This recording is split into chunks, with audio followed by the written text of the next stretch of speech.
The wind didn't just blow in Stalingrad. It screamed.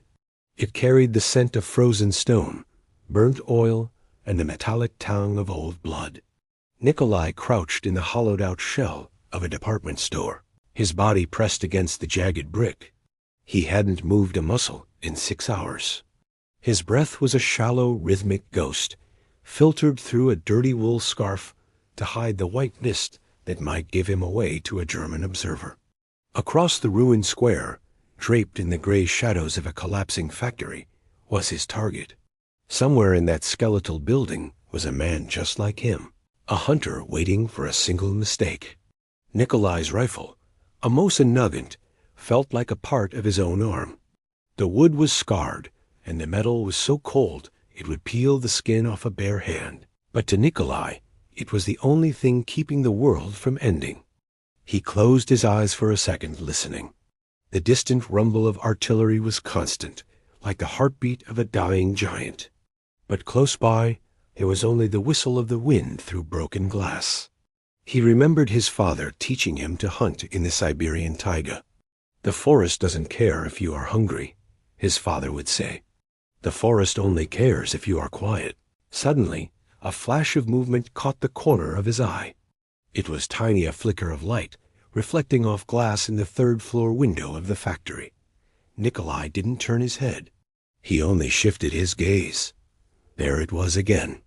A German sniper had shifted his position, perhaps trying to ease a cramped leg. That 1 inch of movement was a death sentence.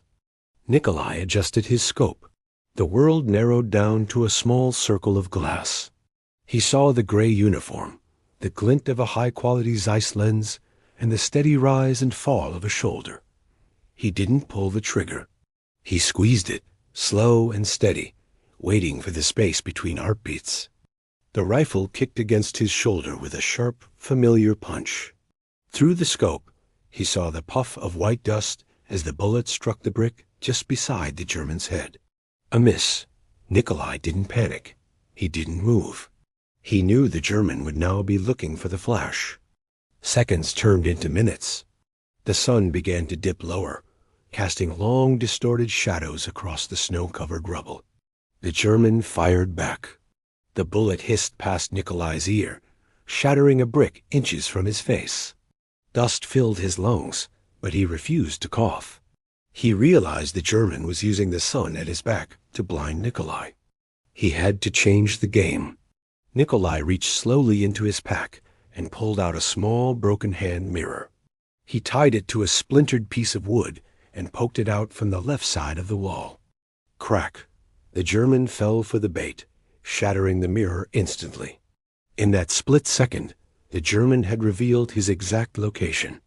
Nikolai leaned out from the right side, clear of the dust, and found the German silhouette through the smoke of his own shot. This time, there was no miss.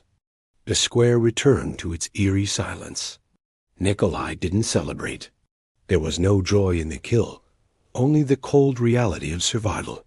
He waited another hour, making sure the man had no partner, before sliding backward into the darkness of the ruins. He vanished like a shadow, leaving nothing behind but a broken mirror and a single casing in the snow. By tomorrow, the snow would cover his tracks, and the war would demand another day of silence.